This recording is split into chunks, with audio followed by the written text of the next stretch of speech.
What's up, everyone? Thanks for tuning in this week. Today, we are going to continue our discussion of pentatonic scales and the different ways that we can use them as improvisers. All right, we have a lot of information to get through today, and I'm going to try to do it in a timely fashion. So unfortunately, no little snarky intro like I often do on these YouTube lessons. We're just going to dive right in.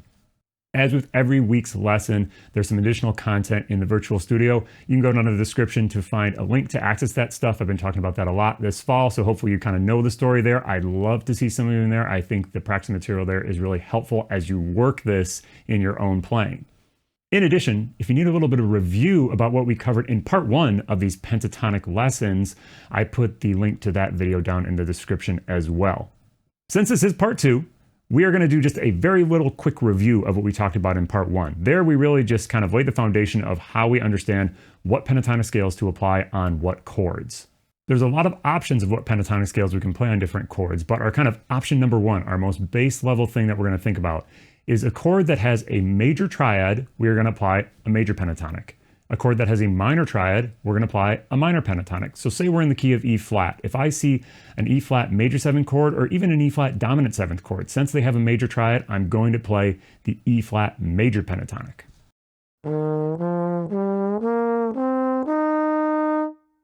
The same as if it was a chord that had a minor triad, I'm going to apply the minor pentatonic based off of the root. So here we're going to look at it in C minor.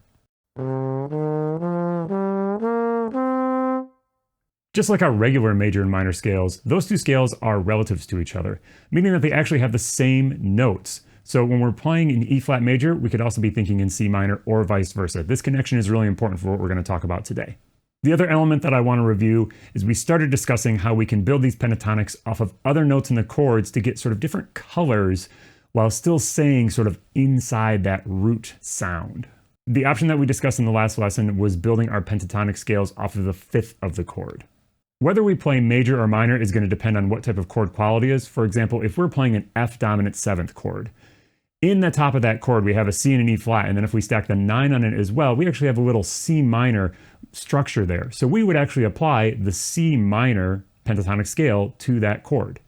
Now if we happen to have an F major 7 where we now have an E natural in there, we would apply the C major pentatonic, because again, it's all thinking about what triad is there and connecting that to the pentatonic scale that we're going to use. All right, that's a review. All that stuff is very, very important to understanding how we kind of expand the usage of pentatonic scales, especially as we're trying to cover a broader set of sounds and get more colors out of this scale. So since we're in part 2 here, we're going to expand on some of our options to kind of find those different sounds. Today, we're really going to focus on finding the Lydian sound using pentatonic scales. So what we want to think about is, where do we apply this? The biggest place we're probably going to use this is when we see major 7 chords. Whether the chord is actually major 7 or major 7 sharp 11, which would actually be the chord that indicates Lydian, we could kind of cram this in wherever we want to if we want that sound. So when we're talking about Lydian, we are talking about a scale that has a sharp 11 in it. So let's check it out in E flat major.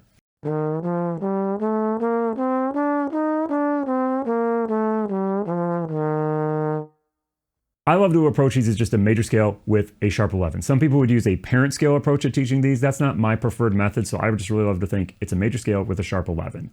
Now, if we really want to get the sound of Lydian though, I think there's actually a better avenue to doing so.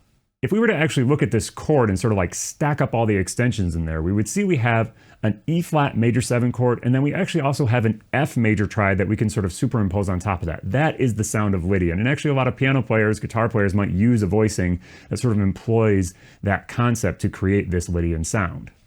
Since we have this F triad, again, we can use our same concept. We're thinking, oh, there's an F major triad. I can apply an F major pentatonic on this scale, and we can actually see that some of the other notes that are in the F major pentatonic scale fit into this chord nicely.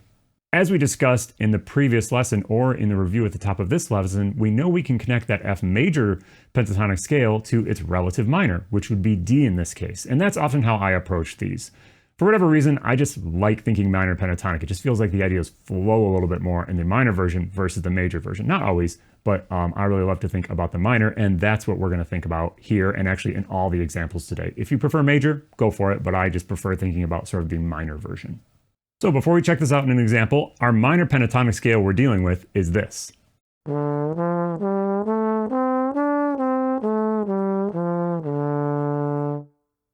right, to hear what this sounds like in context, I'm going to play a little bit over just an E flat major 7 vamp. It's not even going to have the sharp 11 in the rhythm section, so that way we can hear that little bit of dissonance that's created when I hit those sharp 11s. I'm going to alternate 4-bar phrases where I play really inside the key, playing E flat major pentatonic or C minor, and then using this Lydian sound by playing in F major pentatonic or D minor. Again, that's the way I like to think about it a little bit more. So we can hear the difference in the colors that are created here. When we're thinking about using this over a longer chunk of chords, I really think that we are thinking about color versus really function so much. So let's check out what this sounds like and see if you can kind of feel the difference when we're switching between these two scale types.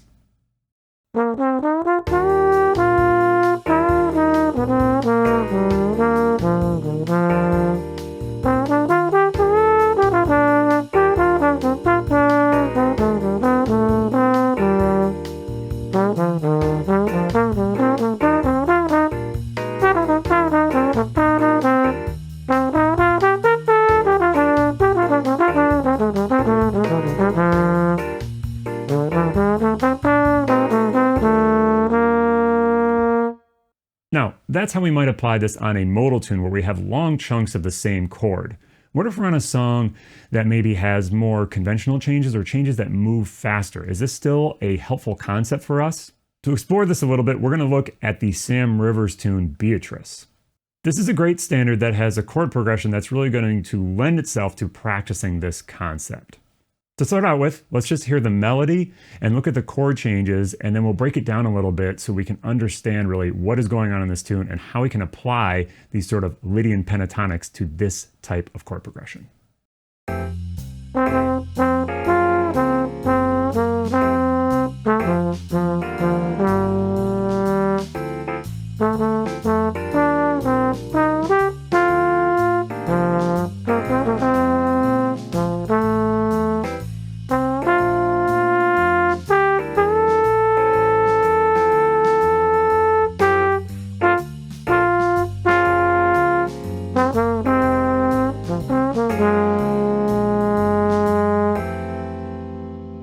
Okay, so if we're just looking at these chord changes, we might think, all right, well, I'm going to apply this Lydian approach on every single major 7 chord. And you certainly could do that. That would be one approach. But for me, I really love to think about this as actually a way to connect different chords and build melodies across the changes. That way our melodies sound a little bit more, I don't know, cohesive, and that they're all one melodic phrase versus like trying to hit each change. That's great as well. Both approaches are perfectly valid. They just kind of give you different ways to play over this type of tune.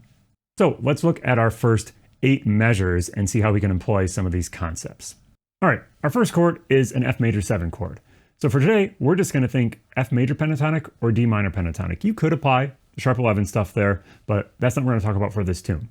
Now, when we get to the second chord, it is G flat major 7. That is very far away harmonically from F major, and so we're not going to have that carryover effect here. So I just labeled that as something else. Approach that however you desire to, but it's not going to give us that chance, at least in this phrase, where we can carry this same scale across different chords to build these melodies. So our next chunk is where this idea starts to come into play. You see at the end of that first phrase, we have an F major 7 to an E flat major 7 to a D minor, back to E flat, and then to D minor again as we get into that second phrase. So across those chords, we can actually treat them all as D minor 7, or D minor pentatonic, I should say, or F major pentatonic if you prefer, because clearly on F major that works, but when we get to that E flat chord, that's where we can apply this Lydian sound.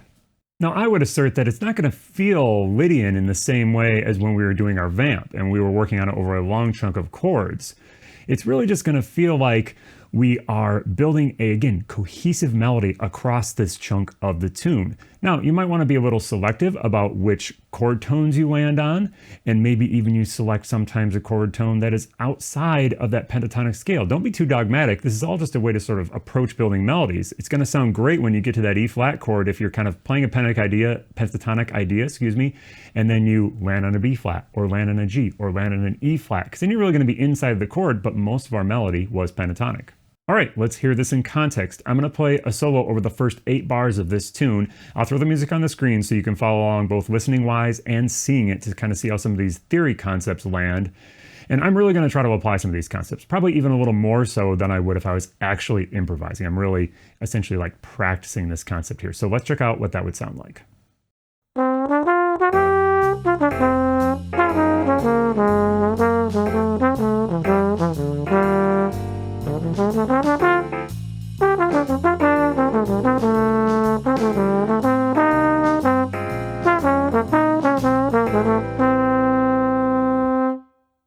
So hopefully you can hear how I was able to kind of work across different chord areas by just using this one scale. And if we actually take a look at the melody of this tune, you can see that's kind of how the melody is structured. If we look at the first 4 bars, it is mostly just sort of in the key of F major or D minor, however you want to think about it, with that one little B flat in there on the G flat chord. And then in the second phrase, same thing. We have a E flat in there once we get to that second bar. And then we have a couple of B flats near the end of the phrase. But again, most of it is just in F or in D minor. And that is really why it feels like a nice singable melody, even though the chords are actually, a little bit more divergent from the key. Okay, let's look at the next 2 phrases. This is only a 16-bar tune, so that's going to take you all the way through. Now here, we move through a couple of other pentatonic scales. By the time we get to the third phrase, we're actually in the key of A minor. And thinking in terms of A minor works great over the first 2 chords. It's exactly what we just talked about, where we have A minor and then goes up a half step to a B flat major 7 chord, so we can continue to think A minor to get that Lydian sound, or just to think melodically across those chords. Now, in the third bar of the third phrase, we've got a 2-5-1 back to D minor. And there, again, I just labeled it as something else. That's a 2-5-1. This concept may not work as well. There are pentatonic things you could do on that particular chunk of chords, but we're not worried about that today.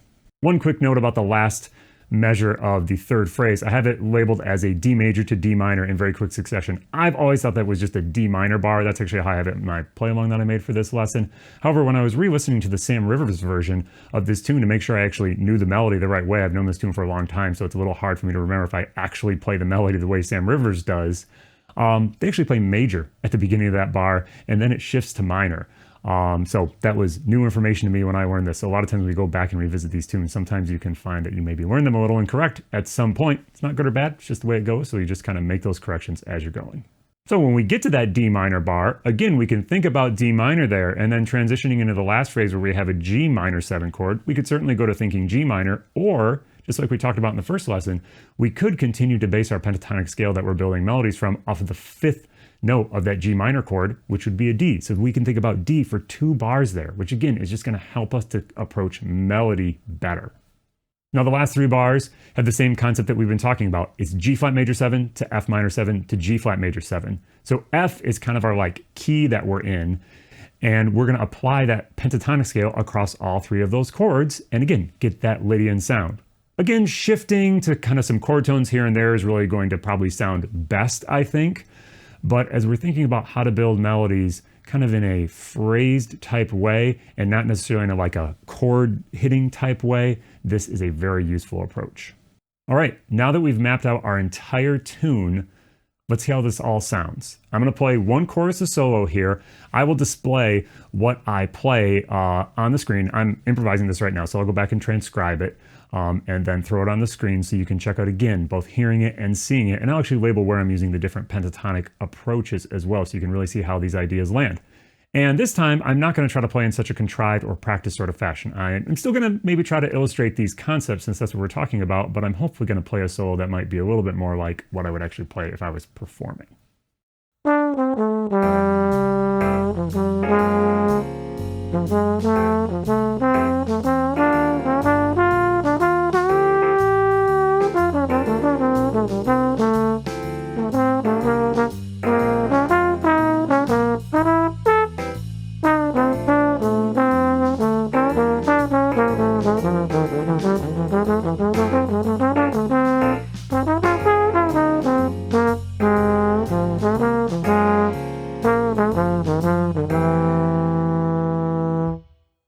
All right, cool. This concept that we talked about today and the ability to move pentatonic scales across different chords, I think is absolutely key to understanding how to play in the modern harmonic landscape. There are a lot of tunes that if you just try to play bebop on them and try to indicate every single chord change, yeah, you'll probably sound okay, but you'll really be missing sort of like the underlying sound of the tune. So often, especially in works that are by more modern composers, we are really kind of like shifting colors by having a similar chord structure underneath or a similar note structure underneath. So we might have an 8-bar phrase that goes through 4 chords, and maybe the whole phrase is almost like one pentatonic scale with just a few shifting notes in there to change the color of the chords. And if we can think of it that way in our improvisation, it can lead us to melodies that really connect with the tune rather than just trying to like, burn down changes in every single solo. That's great as well. But if we have this other tool, it can just give us another dimension to our playing that I think is super, super helpful. All right, we'll see you in the woodshed.